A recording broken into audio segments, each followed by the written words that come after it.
আজ সকালবেলা ঘুম থেকে উঠে যেন মনে হলো জানলাটা খুলে একটু বসি। অনেক দিন জানলা খুলিনি, কারণ এখন প্রচণ্ড রোদ গরম হয়ে গেছে, তাই আর জানলা খুলি না। আর আমার উঠতেও একটু বেলা হয়ে যায়, আর রোদের ঝাঁজটাও খুব বেড়ে যায়। তাই যখন সকাল সকাল উঠেই পড়েছি, তো মনটা যেন হলো যে এই জানলাটাকে তো আমি সব সময় দেখি, বসে থাকি। যখন মন খারাপ হয় এই জানলার পাশে এসেই বসি। তো এই জানলাতে নতুন একটা কিছু অ্যাড করি। তো এখন আমি নতুন কি পাবো? তো আমার দরজার সামনেই এই ঘন্টিটা ঝোলে, তোমরা দেখেছো সবাই। তো এটাকেই আমি নিয়ে এসে সাইডে রাখলাম। তো যখনই হাওয়া দেয় না, তখন এটা কি সুন্দর যেন বাজছে। আজকেই তো লাগিয়েছি, খুব সুন্দর বাজছে। আমার তো এত পছন্দ হয় যে ভাবছি নতুন একটা কিনে আর মিডিলটাতে ঝোলাবো, বেশ ভালো লাগবে না? আজকে আমার 11টা থেকে মেহেন্দির ক্লাস আছে, তো সেই জন্য ব্যাগটা আগে প্যাক করে নিই, কারণ না হলে তখন তাড়াহুড়োতে ব্যাগ প্যাক করতে ভুলে যাব। যেহেতু আমাদের মেহেন্দির জন্য অনেক কিছু নিতে হয়, অনেক কিছু বলতে মনে করে করে অনেক কিছু নিতে হয়, যেমন কাঁচি, স্যালো টেপ, তারপরে কোন বানানোর জন্য স্যালোপিন পেপার, পেপারটাকে সুন্দর করে কেটে নিয়ে যেতে হয়, যে ওখানে যদি কোনো কোন ডিস্টার্ব করে তো সেই জন্য কিছু, আর মেহেন্দি মোছার জন্য কোনো একটা কাপড়, এই ছোটোখাটো টুকরো টুকরো জিনিসগুলো নিয়ে যেতে হয়। তো এইগুলোকে মনে করে আগে ব্যাগে ঢুকিয়ে নিই। তার মধ্যে আমার রেগুলারের যা কাজ, বিছানাপত্র ঝাড়া, তার মধ্যে ঘর দোয়ার ঝাড় দেওয়া, ঘর দোয়ার মোছা। আর আজকে তো আবার কাজের বউ আসবে না, সেই জন্য আমার উপর সব কাজ, মানে নিচেও মুছবো, ওপরেও মুছবো, তার মধ্যে অনেকগুলো কাপড় ডুবিয়েছি, সেগুলোও আমাকে কাচতে হবে। তো এই জন্য একটু তাড়াহুড়ো আছে, তাই তাড়াহুড়ো করে কাজগুলো করছি।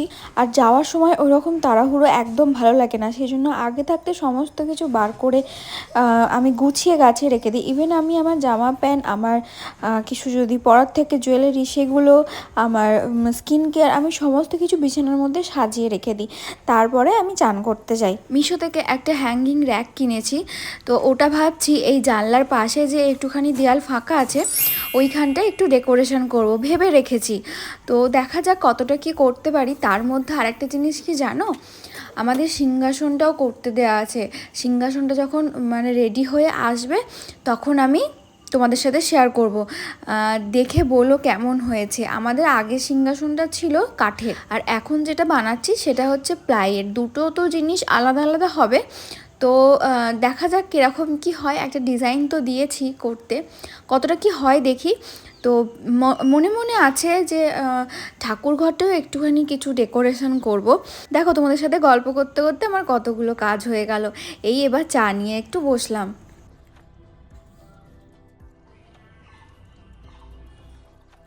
Hello friends, welcome back to my channel. আমি অনেক দিন ধরে ভাবছি যে ডেলি ব্লগ করা হয় না, ডেলি ব্লগ করা হয় না। তো আজকে থেকে ডেলি ব্লগ করা হবে। আজকে হচ্ছে বুধবার, আর এখন বাজছে 8:45 নাগাদ। তো আমার অলমোস্ট সমস্ত কাজ হয়ে গেছে, শুধুমাত্র ঘর দুয়ারটা মুছবো, কারণ আজকে কাজের বউ আসবে না, তাই আমার ওপর অনেকটা চাপ। তার মধ্যে আবার যাব ক্লাসে। তো এখন আমি খাচ্ছি একটু লিকার চা। আর আজকে সেরকম ইন্টারেস্টিং কিছু না, ওই জাস্ট আমার ডেলি ব্লগে আমি যেগুলো করি সেগুলোই থাকবে। তো চলো, গাছে সব জল দিয়ে দিয়েছি। আর দেখো কি সুন্দর, এখন তো এত গরম পড়ে গেছে, তার সত্ত্বেও ফুল ফুটছে। ফুলের সাইজটা ছোট হয়ে গেছে, বাট ফুটছে স্টিল। এই দেখো আর একটা গোলাপ, কি মিষ্টি কালারটা না। আর এই গাছটা আজকে যদি বিকেলবেলার দিকে সময় পাই, তাহলে এই গাছটার টবটা ভেঙে গেছে। তো এই টবে, এই গাছগুলো তো প্রায় শুকিয়ে গেছে, একটু শীতের গাছ কিছু লাগিয়েছিলাম। তো এটাকে এটার মধ্যে ট্রান্সফার করবো বা ওটার মধ্যে ট্রান্সফার করবো, কারণ দুটো টবই ফাঁকা মোটামুটি। আর যদি সময় পাই তাহলে একটা গাছ আজকে কিনতেও পারি, মানে কোনো ঠিক নেই, তবে কিনতে পারি যদি হয়। কারণ এখানে আর একটা টব ফাঁকা আছে, মানে মোট তাহলে 3টে টব ফাঁকা আছে। 3টে টবের জন্য দেখি যদি কোনো গাছ কম দামে পাই। আমার না ওই প্রচণ্ড বেশি দামে গাছ কিনতে খুব গায়ে লাগে, কারণ আমি এদিক সেদিক থেকে গাছ পেয়ে যাই। কারণ আমার অধিকাংশ সবাই জানে যে আমি খুব গাছ লাভার, তো সবাই দেয় আমাকে, সেজন্য আমাকে বেশি কিছু কিনতে হয় না। বাট তবুও স্টিল অনেক সময় মনে হয় যে না, একটু কিছু কিনি, অন্যরকম কিছু গাছ যদি আজকে পাই, বা যদি আজকে যাওয়ার সময় হয়। আমার আজকে হাতে খুব সময় কম, যদি আজকে যাওয়ার সময় হয় তাহলে অবশ্যই কিনবো।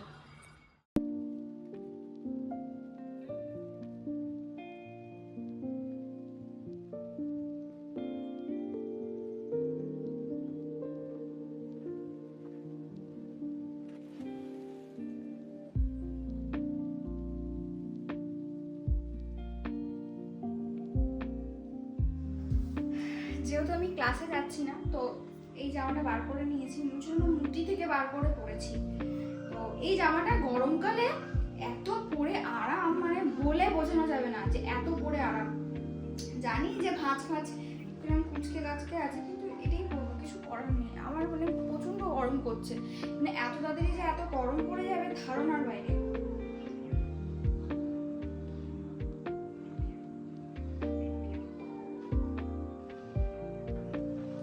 যেহেতু চান টান করে নিয়েছি, আর তো কোনো কাজকর্ম নেই, তো আর আমি সমস্ত কিছু বার করেছিলাম যে বাইরে যাবো, তো সেই রকম অনুপাতে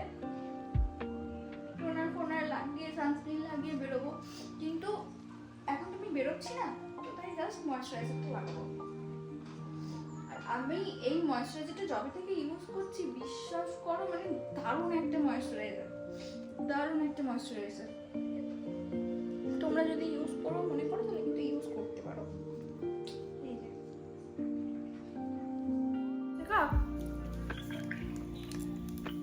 আমি একটা কথা বলবো, যে যত বড় আর্টিস্টের কাছে শিখে নিস না কেন, ওখানে আমি নিজে খুদ রাজা কুণ্ডুর কাছে শিখেছি, তো আমি জানি বিষয়টা। আমি কোনো কিছু জানতাম না এরকমটা কিন্তু নয়, আমি কিন্তু জেনে গেছি। সেখান থেকেও যারা একদম কিছু জানে না, তারাও শুধু মানে এত সুন্দর কাজ করে, মানে ধারণার বাইরে ওখানে গিয়ে। কেন বলতো?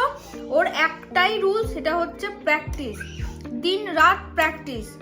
তুই ভাব, এক সপ্তাহের মধ্যে 500টা 800টা 1000টা কলকা নামানো মুখের কথা রে। আমার জানিস এই ঘুমের সমস্যাটা কোথা থেকে হয়েছে? আমি সারা রাত জেগে কলকা প্র্যাকটিস করতাম। হ্যাঁ না, আজকে যাব না। হ্যাঁ, বাবা বলছে তুই কি যাবি ক্লাস করতে? আমি না, যাব না।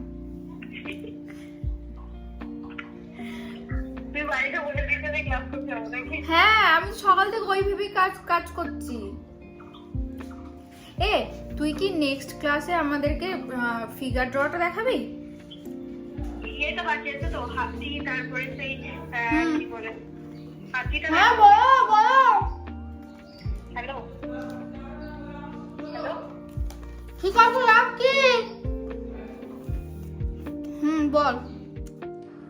হ্যাঁ রেডি হচ্ছি। আমার জীবনটাই এরকম, মানে আমি যেটা সকাল থেকে প্ল্যান করি তো সেটা হয় না, মানে সাডেন কিছু হয়ে যায় একটা, মানে প্রত্যেকদিন এটা আমার সাথে ঘটে। এখন ঝপঝপ করে রেডি হয়নি, কারণ না হলে বাবা বেরিয়ে যাবে আর আমাকে নিয়ে যাবে না। পুরো ফুল টু রেডি হয়ে গেছি, বাবার সাথে বাজার যাব। তো এই ফ্রেমটা কিনেছিলাম বর্ধমানের মেলা থেকে। এটা হচ্ছে লেন্সকার্টের ফার্স্ট কপি। তবে আমার দামি জিনিসের দরকার নেই, জাস্ট একটা হলেই হবে। আমার খুব পছন্দ হয়েছিল এই ফ্রেমটা, সেই জন্য এটা নিয়ে নিয়েছিলাম। তখন তো আমি ডেলি ব্লগ খুব একটা করতাম না, তাই শেয়ার করিনি, বাট এবার ঠিক করবো, তোমরা সব কিছু দেখতে পাবে। টেপো, এটাকে টেপো, এই লাল মতোটাকে টেপো, টিপে তোলো। বেরোচ্ছে না। हम लोग मुद्दे से भटक जा रहे हैं, মানে আমার মা যেটা বলেছে সেইগুলো না নিয়ে সব উল্টোপাল্টা জিনিস আমরা নিচ্ছি। সোয়াবিন খোঁজাখুঁজি চলছে। এই দেখো 35 টাকা, বাই ওয়ান গেট ওয়ান, এক প্যাকেট নিলে আর এক প্যাকেট হবে। ওজন কতটা আছে? ওজন আছে, ওজনটা তো দেয়া থাকবে। আচ্ছা, আমরা তো বুঝতে পারছি। এই দেখো, ওটা নয়, এই দেখো 500 গ্রাম। 500 গ্রাম। হ্যাঁ, 2 প্যাকেট নিয়ে নাও। ভালো তো? হ্যাঁ, এটা ভালো, এটাই তো নিয়ে গেছিলে। হ্যাঁ, এটাই নিয়ে গেছিলে। আচ্ছা, এই সাফোলারটাও ভালো। সাফোলারটা কি দাম বেশি? একই দাম। তারপরে এইটা ভালো হবে না এইটা ভালো হবে? পার্লেজি কুত্তা বিস্কুট। পার্লেজি, যদিও সকালবেলা কুত্তা বিস্কুটটাই খেতে ভালো লাগে। পার্লেজি ভালো তার জন্য, কিন্তু 3টের সময় একটা 20 টাকা সেভ হচ্ছে। চলো কোনটা এটা? 72 টাকা। হ্যাঁ সেভ, এটা সেভ 72 টাকা। কটা আছে এর মধ্যে? हम तो समझ नहीं पा रहे हैं। দাঁড়াও কাউকে একটা জিজ্ঞাসা করি। এইটা একবার দেখো তো বাবা, এটা 7 কেজি আছে। এটা সার্ফ এক্সেল। হ্যাঁ সার্ফ এক্সেলের দাম বেশি হয়। এইটা কিন্তু মোটে ভালো নয়। এইখানেই থাকুক, এটা চলবে না। এইটাই নাও বাবা। সফেদ। হুম এটাই নাও। সফেদটা দামটা দেখো এখানে লেখা আছে 4 কেজি। 4 কেজি তো, এবার তোমাকে আমি দামটা আমি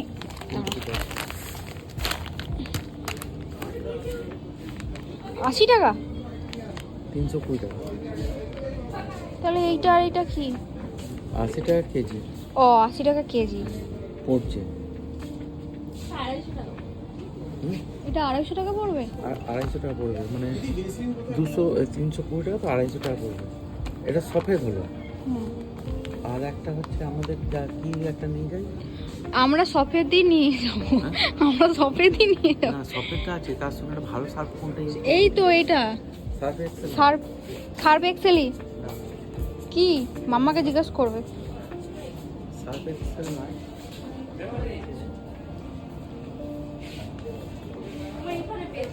বাবা এইটা কি? এইগুলো কি? না এবার হবে মাল ঢোকানো।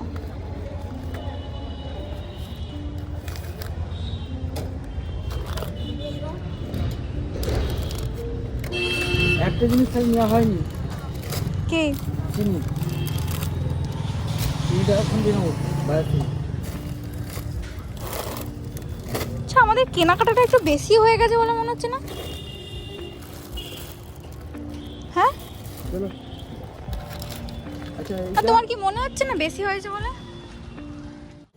বান্ধবীর সাথে বেরিয়ে পড়েছি সন্ধেবেলা। এই বান্ধবীকে আমি একটা চুমু দিতে চাই। চুমু, এই চুমুটা যে আমি কেন দিলাম গাইস তোমরা বুঝতে পারবে না। আমার এই বান্ধবী না থাকলে আমি অন্ধ। জানো আজকে কত কিছু করেছে, কত জায়গায় আমার হয়ে টাকা পাঠিয়েছে। এই যে ও না থাকলে টাকাগুলোকে পাঠাতো। টাকাটা আমার নয় কিন্তু, ঠিক আছে? না টাকাটা ওরই। টাকা ওর। আসলে তোর মন বড় না, বড় সবই মানছি। মনটাও এত বড় যে নিজের টাকাটা আমার বলতে ওর একটু দ্বিধাবোধ হচ্ছে না। গাইস একটু দেখালে মুখটা ভালো হয়। টোটোওয়ালা দাদা বলছে হাই গাইস আমরা রাস্তায় বেরিয়ে পড়েছি। ব্লগারদের সম্মান নেই কিন্তু রাত মানে দিনের শেষে রাতের বেলা আমাদেরই ব্লগ দেখে আর এন্টারটেইন হয়, বাট ব্লগারদের সম্মান নেই বাজারে। ইউটিউব থেকে একটা কি SMS এসেছিল কি সার্ভে, তো সেই সার্ভেটা ফিডব্যাক ইউটিউব ফিডব্যাক, তো সেটা আমার জীবনে কি চলছে সেটা জানতে ইউটিউব আমাকে একটা চুপ করে কল করেছিল। তো সেই ফিডব্যাক দিয়েছে আশা, সেই ফিডব্যাক আশা দিয়েছে। চ্যানেলটা আমার ভিডিও বানাই আমি, কিন্তু ফিডব্যাক দিয়েছো। আর তার মধ্যে আমি সকালবেলা একটা কথা বললাম যে আমার জীবনে যেটা আমি প্ল্যান করে চলি সেটা হয় না। এটা আর একটা নমুনা আমি দিচ্ছি, যেটা হচ্ছে আজকে তোর আমার কি প্ল্যান ছিল? মেলা দেখতে যাওয়া ছিল, শুট করা ছিল, কিন্তু কিচ্ছু হয়নি। কিছু আমাদের বেরোনোর কথা ছিল 4টে, সেখানে আমরা বেরোচ্ছি সন্ধ্যে 6টা, তাও রেডি হয়ে। কি ভাগ্যিস 6:30 আমি বেরিয়েছি 6:30। আমি জানি মেলা যখন যাওয়া হবে না তখন বেকার আর কোনো লাভ নেই। তার মধ্যে ভেবেছি আমি একটু স্ক্যাম করি যে আমাদের ঘরে ওয়েট করে আজকে তো ওয়েট করাবো। আগে বলি যে আমি অলওয়েজ লেট, সব জায়গায় লেটে পৌঁছাই। তো এখন আমরা কোথায় যাচ্ছি? স্মার্ট বাজার। আমি সকালে স্মার্ট বাজার গেছি, আবার এখন যাব স্মার্ট বাজারের লোকগুলো আমাকে চিনে গেছে। আমি কিন্তু রাস্তা দেখছি তাও আমার মনে ভয় আছে, আমি কোথাও না কোথাও তাও ওকে আমি এই যে ধরে আছি, আমি কোথাও না কোথাও হোঁচট খেয়ে ও বিনা কারণে অকারণে হোঁচট খায়, মুখ থুবড়ে পড়ে রাস্তায়। কাজে গিয়ে সামলাতে হয় আমাকে। ওটা আমার স্পেশালিটি। যে আচ্ছা কেমন গরম পড়েছে বল, এই যে তুই চুল খুলে ভিডিওর জন্য জানো গাইস চুল খুলেছে, দেখ, চুল খুলেছে এই দুঃখের কথা বান্ধবীর- শীতকালে স্টাইল মারা যায়, কিন্তু গ্রীষ্মকালে এখনো গরম সেরকম পড়েনি, ওই জন্য লাস্ট স্টাইলটা মেরে নিচ্ছি, এই সিজনের লাস্ট স্টাইল। তারপরে সবসময় বানেতেই দেখবে আমাদের, সবসময় বান। যেমনটা কথা হয়েছিল যে আমরা আজকে মেলা দেখতে যাব, তো বিকেলবেলা উঠে সাডেন প্ল্যান চেঞ্জ হয়ে যায়, কারণ মেলাটা খুব একটা ভালো না, মানে আমাদের জন্য হয়তো সেফ না, কারণ আমার ওই মেলাতে গিয়ে টোন টিটকারি জিনিসটা খুব একটা পছন্দ হয় না, আর আমাদের এখানেই এরকম টাইপেরই হয় মেলা, তো সেই কারণেই যাওয়া হয়নি। তারপরে গেলাম, ওর একটু কেনাকাটা ছিল স্মার্ট বাজারে, তার আগে আমরা চা খেতে গেছিলাম, ওখানে বসে কিছুক্ষণ আড্ডা মেরেছি, দেনে গেছি স্মার্ট বাজারে। আজকে সকালেও আমি গিয়েছিলাম, তো আবার যেতে হয়েছে ওর সাথে, কিছু কেনাকাটা ছিল ওর সাথে। সাথে আমি নাইকা থেকে একটা ল্যাকমি নাইট ক্রিম অর্ডার দিয়েছিলাম, তো সেটার প্রাইসটা আর এখানে নাইট ক্রিমের কি প্রাইসে সেটা আমি কম্পেয়ার করছিলাম, তো কম্পেয়ারে দেখলাম নাইকাতে কম, তো ওখান থেকে নেওয়াটাই বেটার। আমরা এইভাবে শপিং করতে গেলে আমরা অবশ্যই অনলাইনটা একবার ঘেঁটে দেখে নিই, কারণ অনেক সময় কি হয় অফলাইনে জিনিস সস্তা থাকে, আর এক এক সময় হয় অনলাইনে জিনিস সস্তা থাকে, তো সেই অনুপাতে কিনে নিই আমরা। গিয়েই বলেছি আমাকে একটা লস্যি কিনে দে, এই নিয়ে ওর সঙ্গে তক্কাতক্কি ঝগড়া অশান্তি এই করতে করতে আমরা বিল করলাম। এই মাত্র বাড়ি ফিরলাম, আর এখানে আমার হাতে আছে ঠাকুরের ধূপ আর তেল, যেটা শেষ হয়ে গিয়েছিল, আর সকালে এখন বাবার সাথে গিয়েছিলাম, তখন আনতে ভুলে গিয়েছিলাম, ঠাকুরের তেলটা একদম মাথা থেকেই বেরিয়ে গিয়েছিল। আর ঘরের আমার যা অবস্থা, এ বাবা, দেখো তোমাদেরকে দেখাচ্ছি ঘরের আমার, এই দেখো চারি জায়গায় জামা প্যান্ট পরে, এইখানে সমস্ত কিছু, এখানে মেকআপের জিনিসপত্র সব ছড়ানো পুরো এক ধার থেকে, ইভেন এইখানে নেল পলিশটা পর্যন্ত পড়ে আছে, তুলোগুলো পর্যন্ত পড়ে আছে, মানে সকাল থেকে আমি ওইটা করিনি, মানে আমি মানে সকালবেলা উঠি গোছাই দেন ছড়াতে আরম্ভ করি, তারপর রাত যখন হয় তখন মনে হয় যে না আমার ঘর প্রচুর ছড়িয়ে গেছে, প্রচুর প্রচুর, কিন্তু আমার ঘরে কোনো বাচ্চা নেই, কেউ নেই, কিছু নেই, আমি একাই এগুলো ছড়াই। তো যাই হোক, আজকের ব্লগটা এখানেই এন্ড করছি, দেখা হচ্ছে নেক্সট কোনো ব্লগে। তোমরা সবাই জানিও যে এই ব্লগটা কেমন হয়েছে, যদি ভালো লাগে তাহলে অবশ্যই একটু লাইক করো, শেয়ার করো। Thank you for watching, tata.